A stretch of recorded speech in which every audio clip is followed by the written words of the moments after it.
Metrópole Entrevista. Eu vou conversar agora com meu amigo Luiz Felipe Pondé, grande filósofo, professor universitário, escritor, comentarista da Rádio Metrópole. Morou aqui em Salvador há muito tempo, estudou medicina aqui. Será que ele, sexta-feira, também não comia dendê e se vestia de branco? Luiz Felipe Pondé, que prazer conversar com você. Tudo bem com você, meu amigo? Tudo bom, Mário. É um prazer sempre conversar com você. Então, eu comia dendê sempre que podia, porque eu adoro comida baiana. Não vestia branco na sexta-feira, mas até hoje, quando eu vou a Salvador, eu chego no aeroporto, a primeira coisa que eu faço é comer acarajé. É muito bom mesmo, né? Meu amigo, me conte aí. Primeiro, como vai você? Está se protegendo direito? Está com a barba bonita, rapaz, aí parecendo Papai Noel. Dizem que é a barba da sabedoria. Mas eu estou com ela já há algum tempo. É que agora ficou um pouco mais difícil apará-la, né? Por conta... Mas olha, tá tudo bem aqui. Inclusive, essa semana, pela primeira vez... viajei, fui dar aula na PUC do Rio Grande do Sul, que eu vou todo ano lá em Porto Alegre, e fico a maior parte do tempo fazendo coisa de casa, né, home office mesmo, mas a TV Cultura eu tenho que ir no estúdio fazer o jornal, mas as outras mídias eu faço sempre aqui de casa, e as aulas também foram pro Zoom, né, Mário? Foi tudo pro Zoom, tudo pro online, mas agora tá de férias, nós estamos de férias. É isso aí. Quando aí você foi para o Rio Grande do Sul, você foi de avião? Como é que foi a viagem? Como é que é? Tranquilo? Olha, foi tranquila, né? Assim, a ida estava vazio, o avião bastante vazio, era um voo muito cedo. A volta, eu fui de Gol, voltei de Latam. O voo da volta, que foi para o aeroporto de Guarulhos, não de Congonhas, né? Então, são voos normalmente que eles fazem conexões, né? As pessoas vêm para São Paulo para fazer conexão, vêm do Sul para fazer conexão para o resto do Brasil. E aí, Mário, o avião estava cheio, porém a Latam colocou um transatlântico, quer dizer, colocou um Boeing 767-300, que faz viagem internacional, que tem classe executiva, estava fechada, e tem bancos no meio, sabe? Então, acabou que as pessoas também ficaram distanciadas dentro do avião. Então, foi muito tranquilo, todo mundo de máscara, o aeroporto estava tranquilo. É claro que está vazio, isso ajuda, mas não houve nenhum estresse, em momento nenhum. Legal isso, boa informação. Pondé, me fale aí sobre seu novo livro, Você é Ansioso? Reflexões contra o Medo. Conte aí, Pondé, essa pergunta, você é ansioso? O título do livro foi um trabalho junto com o marketing da editora, né? Porque o livro, na verdade, ele é um livro de sociologia da ansiedade. Só que o nome é muito técnico, Sociologia da Ansiedade, né? Mas o livro, eu comecei a escrevê-lo ainda em 19, portanto, ele não foi escrito nada a ver com pandemia. Não foi pensado para ser lançado em pandemia, porque em outubro de 19 a gente nem sabia que ia ter pandemia. O que aconteceu é que o prazo para eu entregar o livro para a Editora Planeta era final de abril. E por conta da quarentena aqui em São Paulo, que começou muito cedo, né? E por isso, inclusive, agora a gente está começando a viver um momento menos estressante, de certa forma, do que foi março, abril e maio aqui em São Paulo, eu acabei o livro no começo de março. E aí eu fiz o final, eu fiz uma referência à ansiedade em pandemias, na introdução também, mas o livro, claro, se eu transformasse o livro num livro sobre pandemia, ele ficava datado, porque daqui 2 anos ninguém vai lembrar dessa pandemia, certo? Quer dizer, ninguém vai lembrar mais. Então, o livro ele é pensado e escrito a partir de marcadores sociais que geram ansiedade. É esse o livro. É uma análise de marcadores, e a pandemia foi um deles no final do livro, por conta do período que a gente está passando. Mas ele fala de modelo familiar atual, fala de trabalho, de pressão para o sucesso, fala de famílias reduzidas, fala da próprio vínculo entre busca de sucesso e ansiedade como uma coisa insuperável no mundo contemporâneo.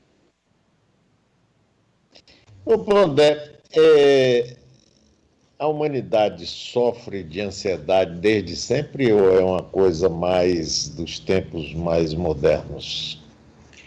Olha, é boa essa pergunta para situar assim, o conceito de ansiedade que eu trabalho no livro é um conceito de ansiedade como afeto disparado por conta da impossibilidade de controlar as coisas. Né? A concepção de ansiedade, você pode trabalhar vários conceitos de ansiedade. Como eu estou focado na sociologia da ansiedade, a ansiedade como epidemia social, digamos assim, né? Então, eu trabalho com a concepção de ansiedade, que é como você se sente quando você quer controlar tudo e não consegue. E aí aparece a ansiedade. Quer dizer, não vou conseguir, tenho que dar conta disso, tenho que dar conta daquilo, que é típico do mundo contemporâneo. Agora, na filosofia, Mário, o primeiro filósofo que faz referência ao que a gente pode entender como angústia, que é muito próximo da ansiedade, esse sentimento... É um filósofo que, por acaso, é o meu tema de doutorado, que é o filósofo francês Blaise Pascal, ou Pascal, como a gente fala aqui no Brasil, século XVII. Ele é o primeiro autor a, digamos assim, dar nome aos bois, no século XVII, falar que a gente se sente perdido no universo em que tudo é só matéria, em que Deus desapareceu, certo? Deus ficou escondido, então nós não temos um lugar especial na natureza, como na Idade Média se pensava e na Antiguidade Aristotélica. Então, um endereço filosófico, Mário, é século XVII. É a primeira vez que aparece como problema. Mas é possível, sim, sendo nós a mesma espécie há no mínimo 100 mil anos, que existisse ansiedade e angústia no passado. Mas agora, sem dúvida nenhuma, essa ansiedade por conta da busca do sucesso, do resultado, de controle, é bem grave hoje em dia. Tanto é que se toma muito remédio. Eu ia perguntar exatamente isso. Qual a relação da ansiedade com a angústia? Porque, pelo que eu penso e às vezes sinto também, eu estou conversando aqui com o filósofo Luiz Felipe Pondé. É o seguinte, a angústia, ela aparece de repente e não necessariamente dá para você identificar que é porque você está ansioso por alguma coisa. Como é que é isso, Pondé? Então, a angústia, essa coisa de, às vezes, você nem consegue identificar, é justamente porque muitos filósofos como Kierkegaard no século XIX, como Freud, um filósofo médico, psicanalista do XIX para o XX, entende que nem sempre é evidente o objeto da angústia. Então, assim, a angústia, ela é um afeto que, quando aparece como uma espécie assim de fracasso em você saber, afinal de contas, o que você está sentindo de ruim. O objeto não fica muito claro. Né? Ou às vezes não fica nem um pouco claro. Para a filosofia no século XIX, Mário, a angústia é a própria substância da consciência. O homem é angustiado porque ele começa a tomar consciência de um mundo que o ultrapassa, que está fora de controle em grande parte, que ele não entende exatamente como funciona, e daí a ideia de que a angústia, como aparece na literatura no século XX, aparece na filosofia no século XIX, quando surge a chamada filosofia da existência, Mário, que no século XX ficou tão famosa pela pena do Sartre, né? O existencialismo, que é justamente uma filosofia fincada na ideia de que a consciência é angústia. Porque a consciência é uma espécie de equipamento, entre aspas, aberto para o mundo, e um mundo que você não controla, que você não entende plenamente, que está sempre te ultrapassando, e que, no final das contas, tem a morte, né? Como grande negação do desejo de permanecer vivo. Então, a morte para alguns filósofos já no século XX, seria o grande objeto da angústia. O objeto a priori, absoluto, o nada, a morte, a finitude, como se fala em filosofia. E aí, esse seria o objeto primário da angústia. Ainda voltando agora especificamente para o livro Você Ansioso, reflexões contra o medo. Como é que desenvolve um pouquinho mais assim essa coisa do medo, a ansiedade e o que é que você trata mais no livro, Tondé? Porque, assim, essa ideia das reflexões contra o medo é porque a ideia do livro é diagnosticar a ansiedade como laço social no mundo contemporâneo.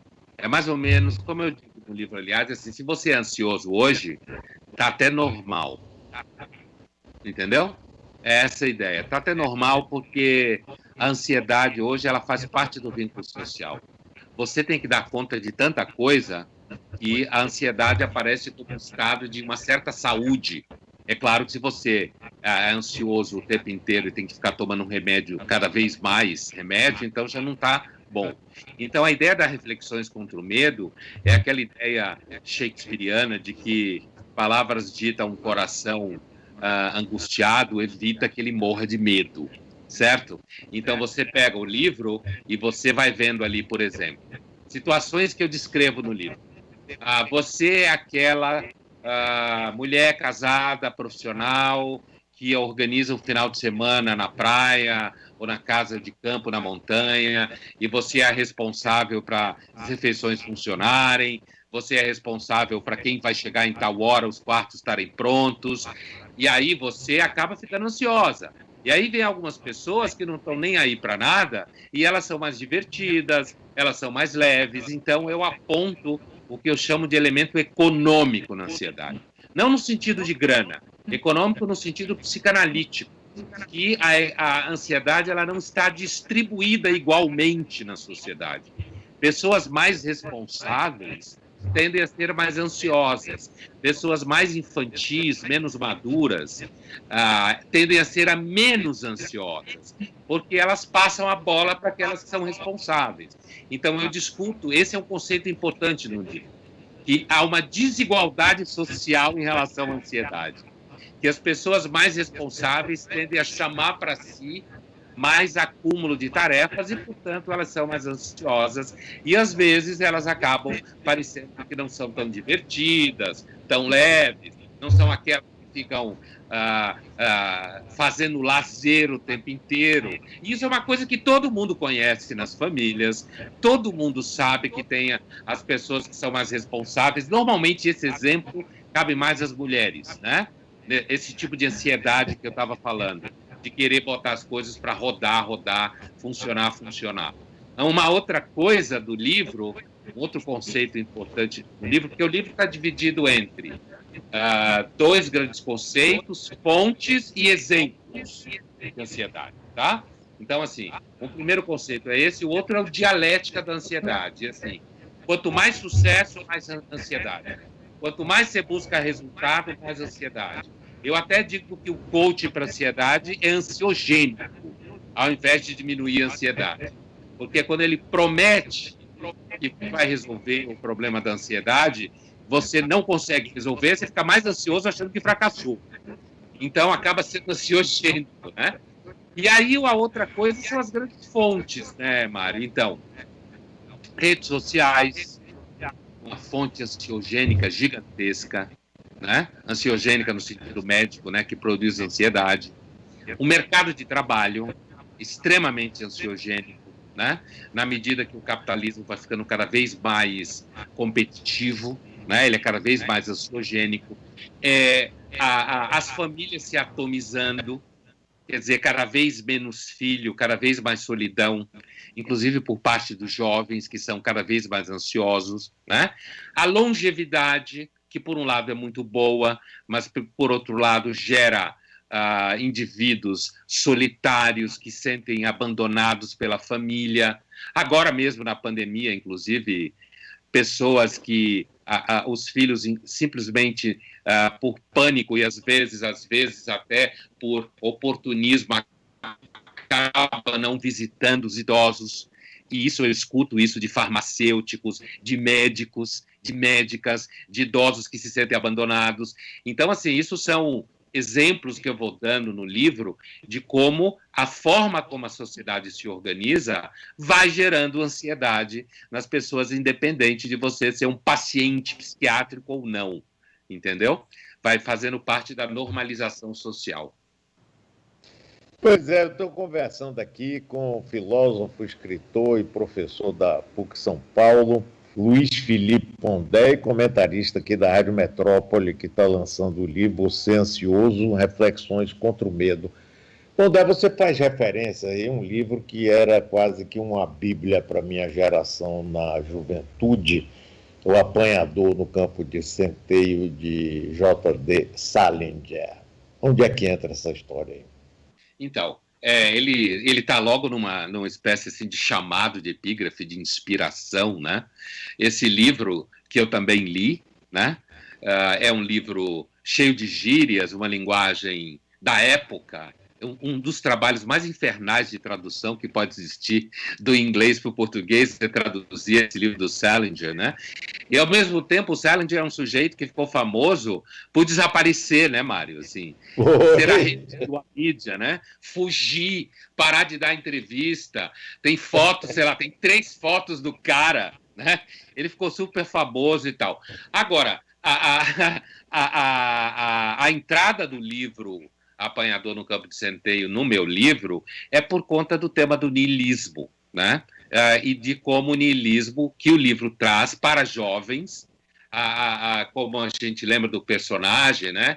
Aquela coisa de a escola é um lixo, os professores são um lixo, eu não sei se o professor era pedófilo ou eu achei que estava acontecendo alguma coisa, eu bombo, o meu irmão se vendeu à indústria cinematográfica e era um artista roteirista, os adultos casam e depois a vida fica uma vida besta, jogando golfe. Quer dizer, aquele mundo do final dos anos 40, né, começo dos anos 50, em que a América estava muito rica, baby boomer total, assim, né, e depois da Segunda Guerra Mundial, e o sentimento de, afinal de contas, e inclusive a referência a Apanhador no Campo de Centeio, aparece uma criança repetindo esses versos, né? Aparece 2 vezes, depois ele lembrando disso, quer dizer, mas a ideia de que alguém que abandona isso tudo e de repente vira um apanhador no campo de centeio, né? Que tem uma vida, poderia ter uma vida diferente, mas não tem. Então eu acho esse romance, eu discuto ele em sala de aula, né? Mário, com alunos hoje, 18, 19 anos. E o romance continua impactando. Apesar dele ser um romance visto para adolescentes, ele é um romance que traz à tona a ideia de, afinal de contas, qual é o sentido da vida, que está embaixo de qualquer primeira experiência com a vida, né? Você começando a virar gente e olhando à sua volta e se perguntando, afinal de contas, eu tenho um papel no mundo, né? O romance acaba ele meio que de volta com a sua família, doente, algum tempo depois de toda aquela aventura dele, naqueles poucos dias em que se passa o romance. As meninas, né? O problema com as meninas, dele ficar se batendo, porque as meninas parecem preferir os babacas, os idiotas, os caras que têm sucesso na escola, né? Que é um drama na cabeça dos meninos. Por que as mulheres preferem os idiotas, os mais fortes, os mais ricos? Isso é verdade? Não é verdade? Então, o livro é um clássico. Ele continua falando, apesar de ter sido um livro aí do começo dos anos 50, ele continua falando até hoje sobre essa ansiedade de se eu vou me achar no mundo ou não, né? Pondé, você é uma figura. Agora, Pondé, você falou numa coisa aí, tem um filho meu, Marcelo, que ele brinca muito comigo, ele toda hora que fala comigo, meu pai, você já descobriu o sentido da vida? Ele disse, eu não. Eu não. Não vejo sentido nenhum, não descobri nada. E a gente dá muita risada nisso, porque tem gente que acha que a vida é cheia de sentido, o sentido é isso, aquilo. Eu não consigo descobrir sentido na vida na forma mais ampla. E você, o que é que pensa sobre o sentido da vida? Grande filósofo que você é, Pondé. Olha, Mário, assim, primeiro, assim, no caso do livro do Salinger, o problema do sentido do livro é você encontrar qual é seu lugar no mundo, né? E assim, e quando você é um adolescente, não gosta de estudar e tal. Eu daria duas respostas para você, Mário. Eu daria uma resposta, digamos assim, concreta e daria uma resposta mais conceitual. Do ponto de vista concreto, eu encontrei sentido na minha vida quando eu desisti da medicina pela filosofia. Então, é uma experiência muito concreta, né? Para mim, muito concreta. Então, eu acho que um dos terrenos, Mário, onde se encontra mais sentido no mundo contemporâneo é no âmbito do trabalho. No âmbito do trabalho, né? Quando o Steve Jobs falou aquela frase romântica, na época, follow your heart, certo? Siga seu coração, sendo ele um cara que teve o sucesso que teve, infelizmente morreu muito jovem, mas um visionário que conseguiu criar uma marca tecnológica de luxo, porque não existe luxo em tecnologia, porque tecnologia é efêmera, mas ao ter digamos assim, a intuição de encostar a tecnologia no design e dizer que o mais importante era estética e ao mesmo tempo oferecer tecnologia de ponta, ele conseguiu criar uma coisa que é contra o conceito de luxo, que é a noção de tecnologia de luxo. A Apple é uma marca de luxo, né? Então, quando ele fala follow your heart, quer dizer, ele toca uma nota, Mário, que eu acho muito significativa, que não necessariamente a pessoa tem consciência disso. Mas não há dúvida que o âmbito profissional é uma das esferas que mais produz sentido na vida no mundo contemporâneo. Para o bem e para o mal. Para o mal, porque você pode acabar se transformando no workaholic, em alguém que não experimenta sentido em mais nada, a não ser no trabalho. E para o bem, o fato de que o trabalho gera sentido, pode gerar ganho econômico, que é uma outra esfera de sentido no mundo contemporâneo, é você poder usufruir do mundo. Por isso que na pandemia tanta gente teve experiência de depressão, fora o fato do medo, é claro, associado ao medo do contágio e tal. Agora, no sentido mais largo do problema, essa questão vai ser posta na filosofia justamente quando vai aparecendo o problema da angústia na filosofia, né? Aparentemente, ela está associada a você poder se perguntar. Talvez tem um filme, Mário, chamado Guerra do Fogo, não sei se você assistiu. Como é, não? Guerra do Fogo. A Guerra do Fogo. É um filme canadense sobre a mítica descoberta do homem pré-histórico fazendo fogo. Quando a gente teria descoberto como fazer o fogo? Eu ainda morava em Salvador, era aluno da Faculdade de Medicina, morava no Candial, certo? Bairro recém-inaugurado no começo dos anos 80, né? Aí em Salvador, assisti esse filme no cinema do Shopping Guatemi, começo dos anos 80, né? Então, assim, esse filme, Mário, ele é um filme que, no final, o casal principal da história, o mocinho e a mocinha, tá? Fazendo uma história curta e não dando spoiler, ela tá grávida, né? A mocinha tá grávida, eles estão sentados ao redor do fogo, venceram os maus, que eram os canibais na história, né? Venceram os maus, ela tá grávida, ele passa a mão na barriga dela e os dois olham para a lua, né? Numa noite bonita. Então, ele passa a mão na barriga dela grávida, mostrando que ele tem consciência que ali tem um filho deles, e olham para a lua, né? Quer dizer, o céu, a lua, sempre foi um espaço onde a gente projetou a busca de significado das coisas. Se, por um lado, na filosofia, o tema da angústia e do sentido começa a aparecer pesadamente a partir do século XVII, quando já tem Newton, ciência mecânica, universo meio vazio, certo? É provável que o ser humano sempre... É provável não, seguramente o ser humano sempre se perguntou coisas como: de onde eu vim, para onde eu vou, por que eu estou aqui? E a gente tem textos, no mínimo, do século II da era cristã, se perguntando isso. No mínimo no século II era cristã, tá? Então, assim, nós somos uma espécie atormentada por essas questões. Agora, quando você trabalha no que gosta, você nem faz essa pergunta o tempo inteiro, certo? Você trabalha no que gosta, ou quando você está apaixonado e ela está apaixonada por você também, né? Quando você está querendo ter filhos e tem. Essas perguntas não aparecem o tempo inteiro, mas à medida que o tempo avança, aparece. Eu vou te contar a última coisa aqui sobre essa pergunta. Um amigo meu, grande filósofo, Oswaldo Jacói, grande filósofo, né? Especialista em Nietzsche, Kant, grande figura, né? Um dos maiores filósofos do Brasil, uma das pessoas mais educadas e delicadas que eu conheço no contato social, todo mundo que conhece o Jacói sabe disso. Certa feita, alguns anos atrás, ele estava fazendo 50 anos e ele me convidou para dar um curso junto com ele na Casa do Saber, então, aqui, há anos atrás, sobre Dostoiévski e Nietzsche.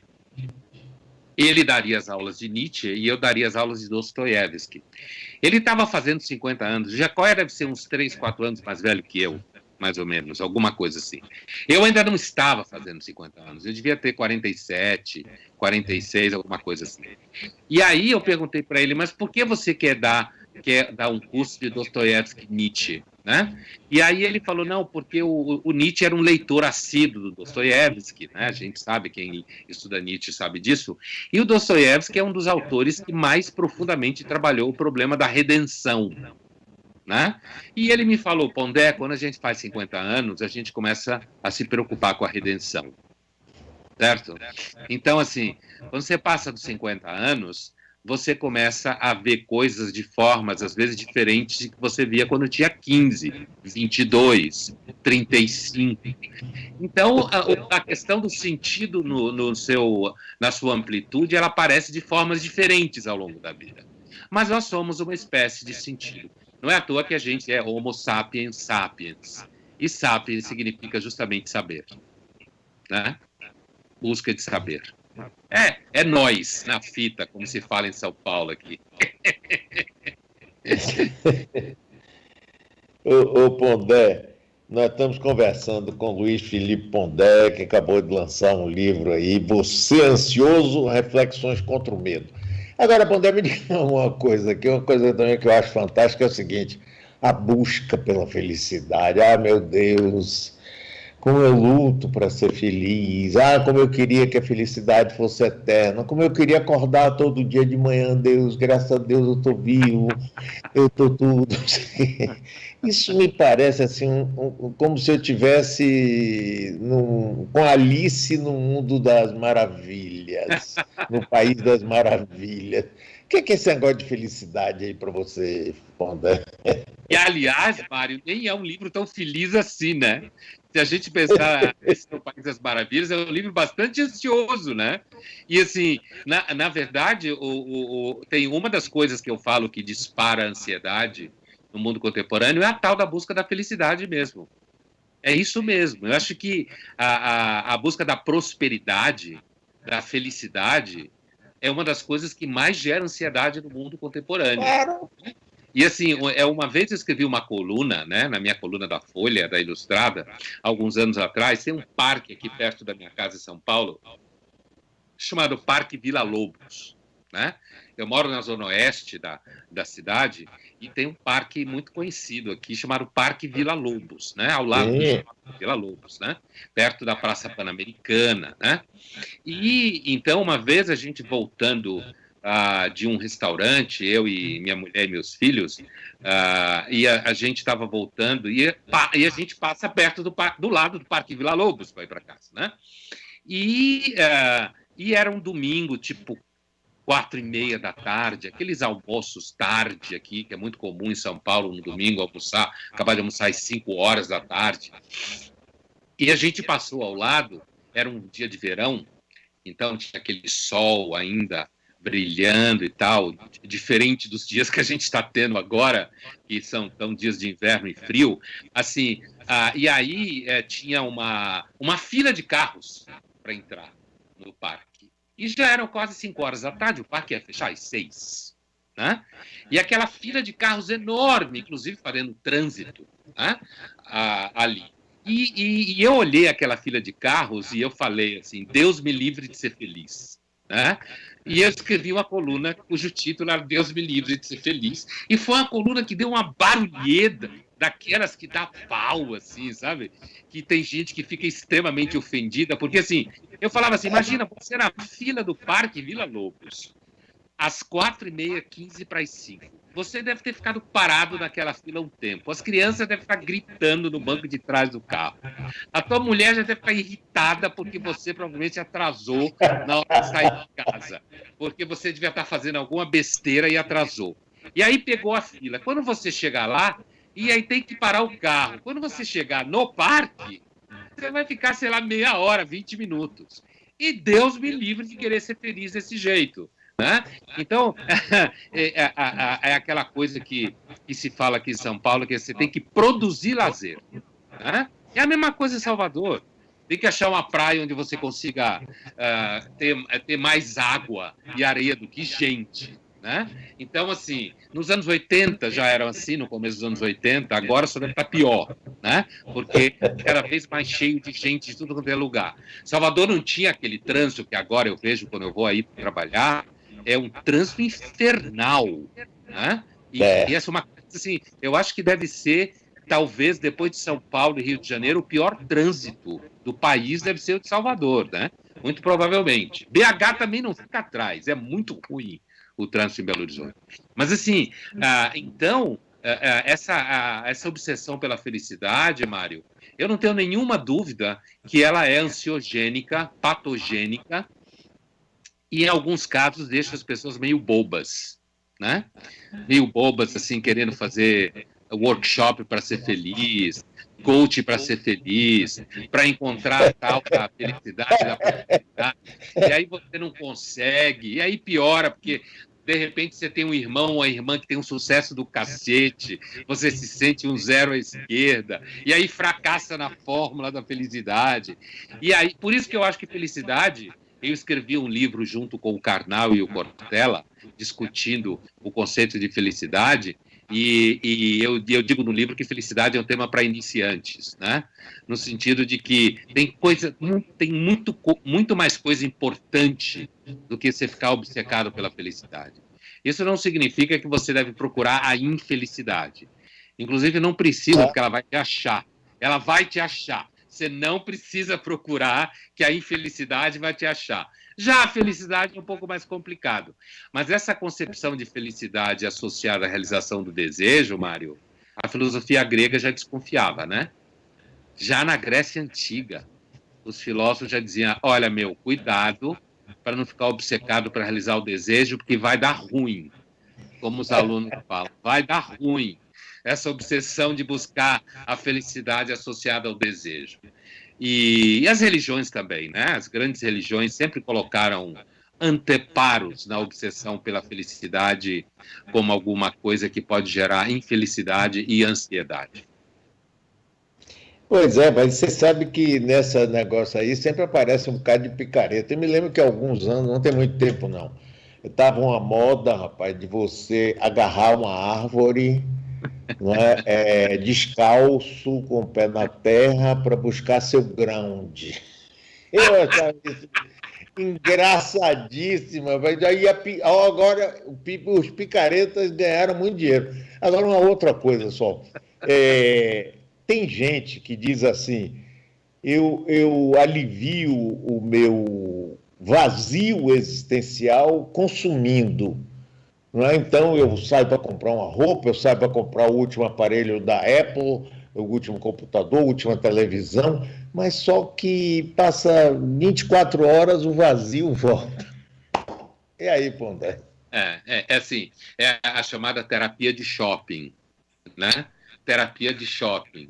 Que você vai, compra uma coisa, funciona um pouco depois, mas é uma espécie assim de mecanismo contínuo do mundo contemporâneo. O consumo é uma das estruturas básicas da sociedade, né? Porque gera trabalho, gera emprego, gera dinheiro e gera economia e gera sobrevivência e gera tudo mais. Longevidade, saúde, vacina, todos esses vínculos que a gente espera tanto na vida e que depende da produção econômica em todos os níveis, né? Desde o nível científico até o nível do lazer, por exemplo.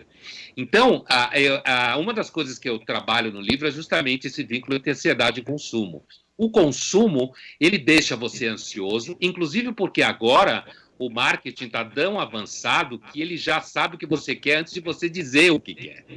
Na China, que é o país do futuro, de certa forma, que é um país fascinante, na China tem lojas que mandam entregar a televisão na sua casa antes de você pedir. Se você não quiser, você devolve sem custo. Mas o algoritmo já sabe que você está querendo uma televisão. Claro. Ele já sabe, então ele entrega antes, certo? E você paga depois, você devolve. Se você não quiser, não abre a caixa e devolve, não tem custo para você. Então, o nível de ansiedade hoje em relação ao consumo é a ansiedade de que o algoritmo me leia do jeito que eu quero. Porque na medida que ele me lê do jeito que eu quero, eu ganho tempo com isso, que é uma outra commodity da ansiedade. É você conseguir não gastar tempo para que é aquela coisa que tem um colega da Folha, o Macaco Simão, né, o Zé Simão, morou inclusive um tempo em Salvador, e ele tinha o hábito de dizer que paulista viaja para estressar o resto do Brasil, né? Para isso que paulista tira férias, para estressar o resto do Brasil. Porque quando você vê alguém estressado numa praia, é um paulista. O que paulista quer tudo para ontem, né? Ele está sempre 4 frases na frente quando ele vai pedir algum serviço. Então, por isso ele dizia que paulista tira férias para estressar o resto do Brasil. Então, assim, a ansiedade está profundamente vinculada à ideia de resultado no mundo contemporâneo. E aí o consumo, é claro que tem esse consumo de que você quer uma coisa, e aí você compra, e aí gasta o efeito, aí vem o vazio, e é o vazio que põe o capitalismo para girar. E aí, quando você tiver muito vazio, não é só o que você consome, é o remédio. Então, aí você toma o remédio, e esse remédio alivia a ansiedade, alivia o vazio, aí você fica mais suave, consegue andar e, quem sabe, até abraçar a árvore, e encontrar o seu ground, né? Dessa picaretagem toda aí. Ainda bem que tem os picaretas e tem aqueles remédios e tem aqueles profissionais que, de fato, conseguem tornar a vida um pouco mais leve, né? Porque esses picaretas aí que também dizem que depende do que você come, você vai ser uma pessoa muito mais feliz, sabe? Toda essa história, essas obsessões que tem por aí, é um mercadão, né? A ansiedade é um mercado. Aliás, como eu também discuto no livro, num capítulo específico sobre mercado da ansiedade. E eu acho que o mercado de ponta é essa coisa. Eu quero que o algoritmo saiba mais de mim do que eu sei de mim mesmo. Que é, na realidade, uma frase que o Santo Agostinho fala em relação a Deus, né? No Confissões. Ele sabe mais de mim do que eu sei de mim mesmo, mais íntimo de mim do que eu sou de mim mesmo. Hoje é o algoritmo que a gente quer que seja. A gente alimenta ele para que ele consiga saber o que eu quero antes de eu saber o que eu quero. A Netflix é o exemplo mais claro, mas mais assim, você que gostou de tal filme, olha aqui, temos isso. Traz o cardápio pronto para você. E a Amazon também, né? A Amazon, claro, bombardeados. Agora as empresas brasileiras também estão entrando nisso. Se você entra num site aí para ver uma coisa, eles vão ficar enchendo o seu saco todo dia. Olha, chegou mais isso, mais aquilo. Seu livro já está distribuído eletronicamente, já que agora as livrarias estão quase todas fechadas? Já. Ele, na verdade, assim, primeiro ele saiu no formato em e-book, né? Ele primeiro saiu em e-book, que é um formato que o Brasil ainda não decolou, mas durante esse período ele começou a decolar. Ele tem decolado mais, mas o Brasil foi mais lento, inclusive porque o brasileiro, a gente tem o hábito de ir a shopping como laço social, né? O shopping no Brasil é um laço social. E então, portanto, ir a livrarias ainda era um laço social. Agora ele já está sendo distribuído fisicamente também pelos sites, pelas livrarias eletrônicas. Então, você tanto pode acessá-lo via e-book, nos Kindles e nos iPads da vida e tal, nos celulares também, quanto já pode pedir ele fisicamente, que é o que o brasileiro continua consumindo, não só brasileiro. Mário, escreveu uma coisa, é uma coisa que às vezes espanta as pessoas. Os alunos de graduação, quando tem que ler livro, continuam preferindo livro físico.